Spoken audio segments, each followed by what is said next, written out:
This year, our supplier was unable to fulfill how many trees we needed. Is the Grinch trying to steal Christmas? The tree shortage keeping a popular Long Island farm from opening this year. I'm Ken Buffa. We'll have more on that coming up. But first, Suffolk Republicans are celebrating a big win tonight after capturing the highest seat in the county. Steve Langford has a look at what Ed Romaine is planning for Suffolk.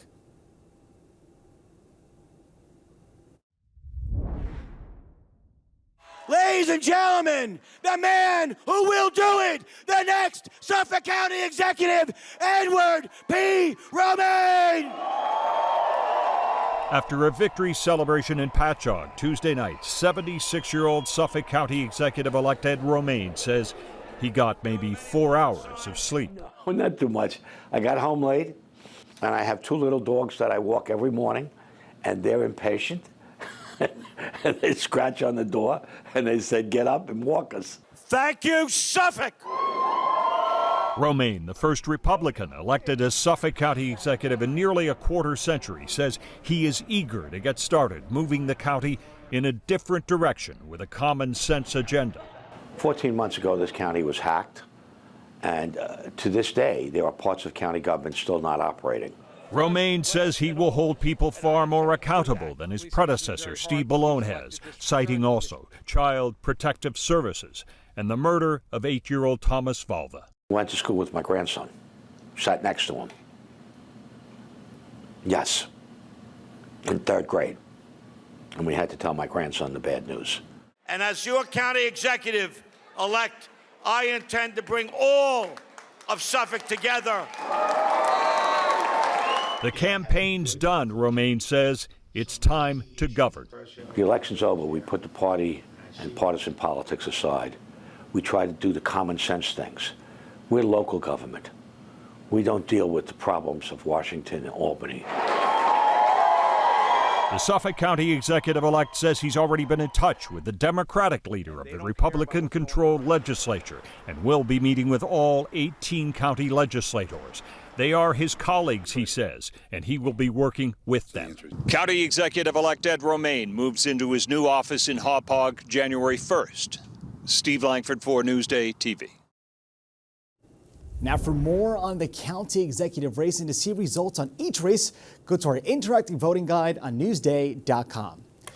2 Long Island men are among 10 alleged Gambino crime family members and associates charged in racketeering conspiracy indictment.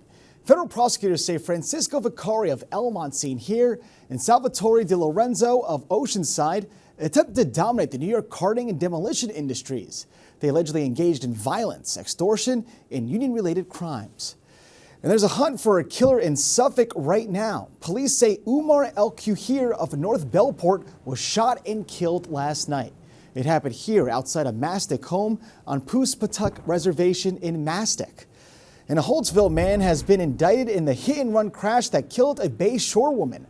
Prosecutors say Steven Syrup ran down Jennifer Bianco while she was walking in Holtsville in May. And cops looking for 3 suspects behind a home invasion in Roslyn Estates. Police say the trio got into the home by prying open a back window. They took off when the alarm sounded. And it may cost you more to heat your house this winter. The State Public Service Commission is holding a public hearing tonight on National Grid's proposed rate hike. Now, if approved, it could cost the average ratepayer about $28 more a month starting in March. And one of the most popular Christmas tree farms on Long Island will not be open this year. Shamrock Christmas Tree Farm in Mattituck told us a shortage of Fraser firs from their suppliers is to blame. We get 3 weeks to make any money for the year, and we're missing out on those 3 weeks. So it's a big deal for us. It was not an easy decision. The farm tells us they plan to open next season.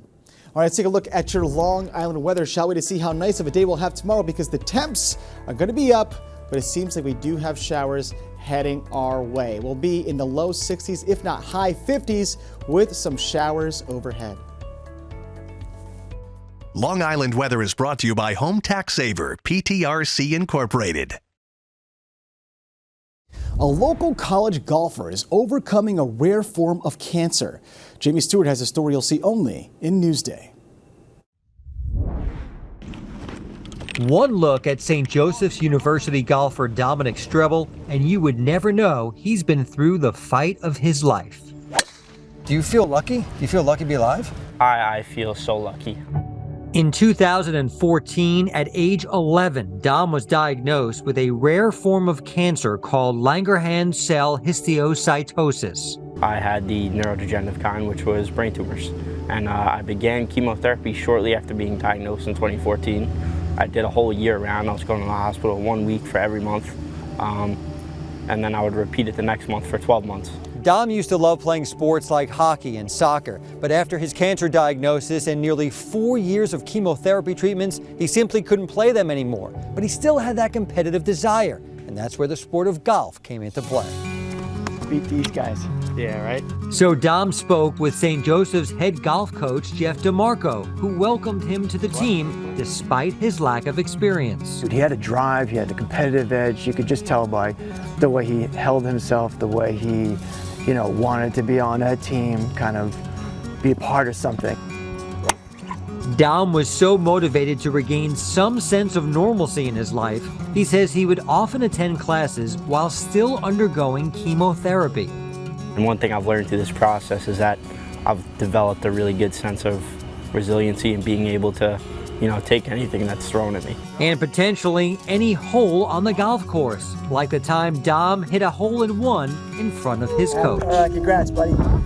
Dom's golf game and health seem to be heading in the right direction. And how do you feel right now?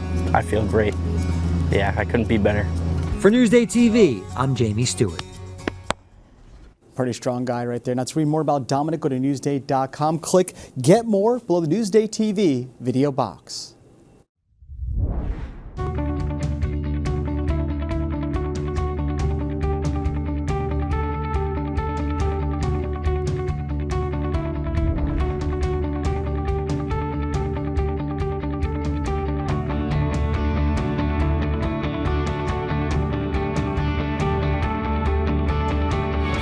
A shift in focus may be needed to meet demand for skilled workers here on the island. Sherry Einhorn has a story you'll see only in Newsday. 23-year-old Pablo Villatoro says he likes working with his hands, like his dad, who's also in manufacturing. I wasn't sure what I was going to do when I graduated from high school. And coming here and see how everything works, I like it. I like it a lot. I like my job. Villatoro is one of about 200 employees at Designatronics in Hicksville. The company makes small mechanical components like these pulleys. Factories don't look like they used to or make what they used to. The aerospace industry shifted, then computer-aided and automated technology appeared, forcing companies to adapt. We have shifted now to industrial products, robotics products.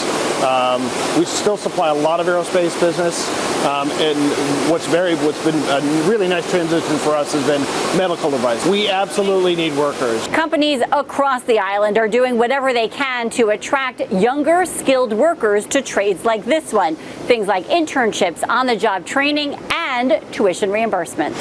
Here at Orlicon in Westbury, highly skilled machinists specialize in thermal spray and surface coatings for jet engines, automotive parts, and medical devices like a hip joint or knee replacement.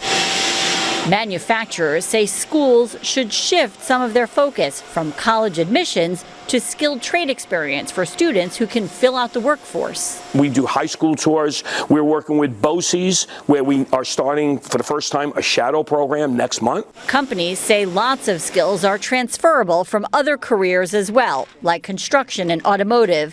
An entry-level machinist could start around $20 an hour, but someone with years of experience may earn closer to $40 or $50 an hour. It is a sustainable way of life in an expensive area. In Hicksville, I'm Sherry Einhorn for Newsday TV. Can't beat that hands-on trading. Now for more on new manufacturing jobs, go to Newsday.com. Click Get More below the Newsday TV video box.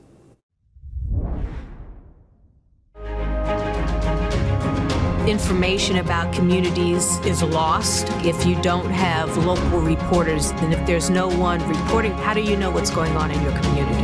Newsday, covering Long Island like no one else can. You're watching Newsday TV. I'm Ken Buffa. Thank you so much for watching. We'll leave you now with a look at your 7-day forecast.